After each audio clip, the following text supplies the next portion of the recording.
In the land of Bethlehem there lived a woman named Ruth. She was a young Moabite widow, having lost her husband Mahlon and father-in-law Elimelech in a foreign land. Ruth found herself alone, with only her widowed mother-in-law Naomi by her side. Despite her sorrow, Ruth remained devoted to Naomi, refusing to leave her side. The story begins during the time of the Judges, a time of uncertainty and hardship in Israel. Naomi, feeling a burden upon her shoulders, decided to return to Bethlehem, her homeland from Moab, where they had settled during a severe famine in Israel.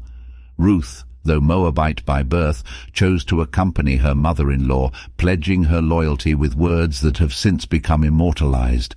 "Where you go, I will go, and where you stay, I will stay. Your people will be my people, and your God my God." As Ruth and Naomi reached Bethlehem, the people whispered in hushed tones, doubtful of Ruth's loyalty and her ability to adapt to their customs and traditions. Yet Ruth remained steadfast in her resolve. With a determination that stirred admiration, she set out to find work and provide for her beloved mother-in-law. As fate would have it, Ruth found herself gleaning in the fields of Boaz, a wealthy and kind-hearted man who happened to be a relative of Naomi's late husband. Boaz observed Ruth's hard work and noticed her dedication to her mother-in-law. He was captivated by her grace, humility, and unwavering loyalty, and he felt drawn to her.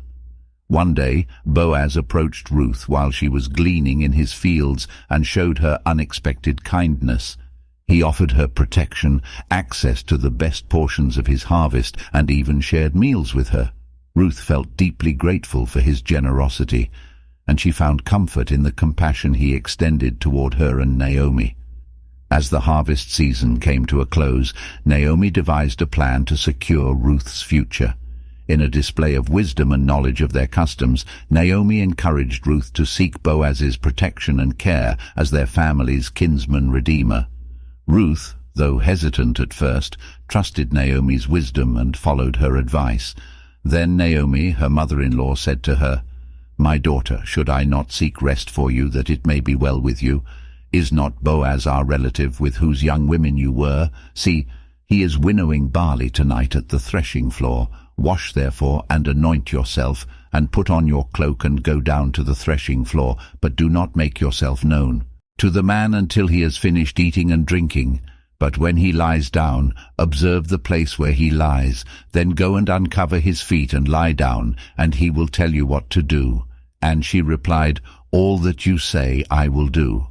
Ruth approached Boaz as he rested near his workers. Unfolding her shawl and lying at his feet, she asked him to spread his garment over her, symbolizing his acceptance of the role of kinsman-redeemer.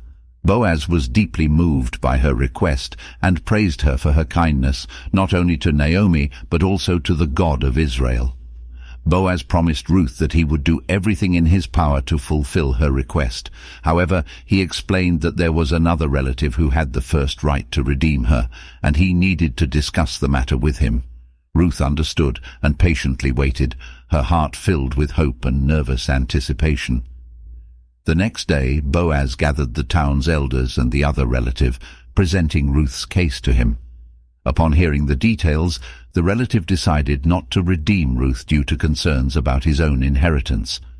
With a sigh of relief, Ruth and Naomi were overjoyed, for Boaz could now fulfill his promise. Boaz and Ruth married, and their love blossomed into a beautiful union. They were blessed with a son. Then the women said to Naomi, "Blessed be the Lord, who has not left you this day without a redeemer, and may his name be renowned in Israel. He shall be to you a restorer of life and a nourisher of your old age. For your daughter-in-law who loves you, who is more to you than 7 sons, has given birth to him." Then Naomi took the child and laid him on her lap and became his nurse. And the women of the neighborhood gave him a name, saying, "A son has been born to Naomi." They named him Obed. He was the father of Jesse, the father of King David, one of Israel's greatest rulers. Ruth's loyalty, courage, and devotion had not only redeemed her own life, but had become an integral part of the lineage that would lead to the birth of Jesus Christ.